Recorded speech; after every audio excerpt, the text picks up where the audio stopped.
इन बावकार पुरौनक मिलाद जी महफिल के खुसूसी खिताब करण जे ला मुझा किबला महबूब मुर्शिद दिलबर साईं अचना हुआ, पर साईं जन जी तबीयत मुबारक जी नासाज़गी जे बायस पाण अची न सघिया। दुआ कयो अल्लाह साईं जन के सेहत कामिला आजिला नाफिया अता फरमाए। सेहत सलामत होंदी ते हे मेला बार बार थींदा रहंदा।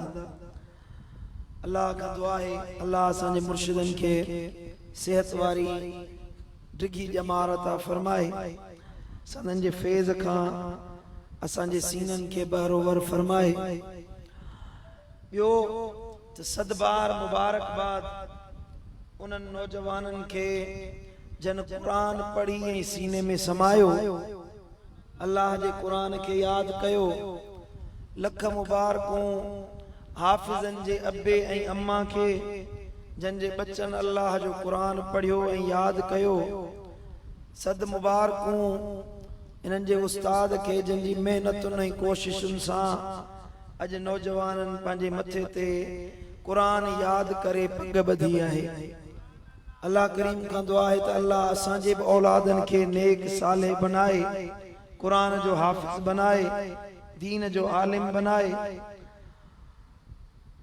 अल्लाह ताला जे पाक कलाम सूरत निसा जी आयत नंबर 113 इन फकीर तिलावत कई, जेमें अल्लाह रब्बुल इज्जत इरशाद फरमायो व अंज़लल्लाहु अलैकल किताब वल हिकमत,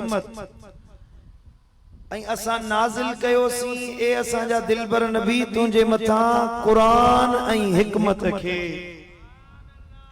नाज़िल कयोसीं किताब ऐं हिकमत। व अल्लमक मा लम तकुन तअलम, ऐं जेको तू न ॼाणंदो हुए सो समूरो इल्म तोखे ॾेई छॾियो आहे। वकान फज़लुल्लाहि अलैका अज़ीमा, ऐं तुंहिंजे मथां ए महबूब अल्लाह जो तमाम वॾो फज़ल आहे। भला चुप जो रोज़ो रखे आया आहियो। मां माण्हुनि में वेठो आहियां, कब्रिस्तान में वेठो आहियां। सुभान अल्लाह ज़ोर सां चओ। ख़बर पवे रूह आहे तव्हां जे अंदर, मुर्दा कोन वेठा आहिनि, जेरा वेठा आहिनि। चओ सुभान अल्लाह। अल्लाह फरमायो व अंज़लल्लाहु अलैकल किताब वल हिकमा, ए महबूब असां तो ते किताब नाज़िल कयोसीं। किताब मां मुराद छा है? मुफस्सिरन फरमायो इन किताब मां मुराद अल्लाह जो कुरान आ।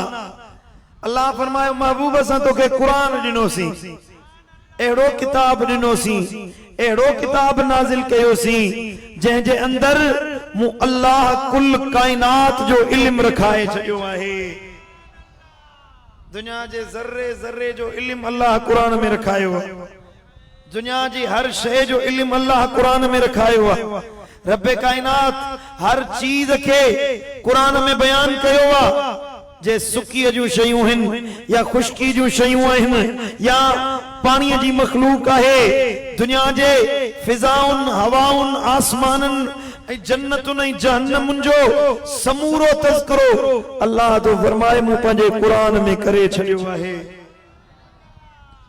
दुनिया जी का अहिड़ी शइ नाहे जंहिंजो ज़िक्र कुरान में न कयो वियो हुजे। अल्लाह फरमायो हर शइ जो ज़िक्र मूं कुरान में करे छॾियो आहे। हजरत अब्दुल्ला बिन मसूद रज़ी अल्लाह ताला अन्हु तो फरमाए त जेकॾहिं मुंहिंजी उठ जी महार गुम थी वञे, मुंहिंजे उठ जी महार गुम थी वञे न त मां उहा बि अल्लाह जे कुरान मां तलाश करे वठंदुसि। पुट थोड़ो बेस ॾिस, बेस ॾिस। हजरत इब्न मसूद तो फरमाए कुरान जो वॾो आलिम, वॾो मुहक्किक आहे, जंहिंखे कुरान जो फैज़ खुद मदीने वारे साईं ॾिनो हुयो। साईं करीमन हजरत अब्दुल्ला बिन मसूद जे सीने ते हथ रखे दुआ ॾिनी है मुंहिंजा मौला अब्दुल्ला बिन मसूद के कुरान जो आलिम बना।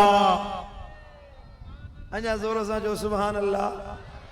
खुश नसीब आहे वो मुसलमान जंहिंखे अल्लाह कुरान जो इल्म अता फरमाईंदो आहे। कुरान जो इल्म जंहिंखे अची वञे, कुरान जो इल्म जंहिंजे साम्हूं अची वञे, पुट फोटू हाणे पासे ते बि कढ, मूंखे हाणे तकरीर में डिस्टर्ब न कर। कुरान जो जंहिंखे इल्म अची वञे, अल्लाह ताला उन जे मथां पंहिंजी रहमतुनि जो वॾो फुड़ो मींहुं वसाए छॾींदो आहे।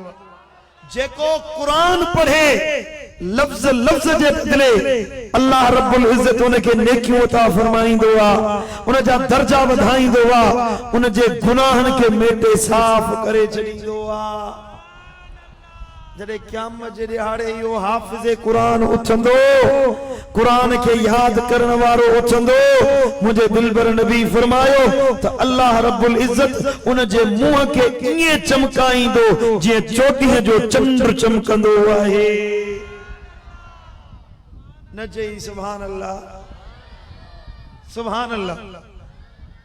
हाफ़िज़े कुरान पाण त शान वारो, नबी साईं फरमाए जो कि कुरान पढ़ियो ऐं कुरान ते अमल कयो, कुरान याद कयो ऐं कुरान ते अमल कयो। मुझे दिलबर नबी फरमायो जॾहिं क़यामत जो ॾिहाड़ो थींदो उनखे त अल्लाह इज्जत ॾींदो, पर हाफ़िज़े कुरान जे अब्बे ऐं अम्मा खे बि नूरानी कुर्सियुनि ते मिंबरनि ते विहारे जन्नत जा लिबास ओढ़ाए उन्हनि जे मथनि ते नूर जा ताज रखिया वेंदा। सुभान अल्लाह,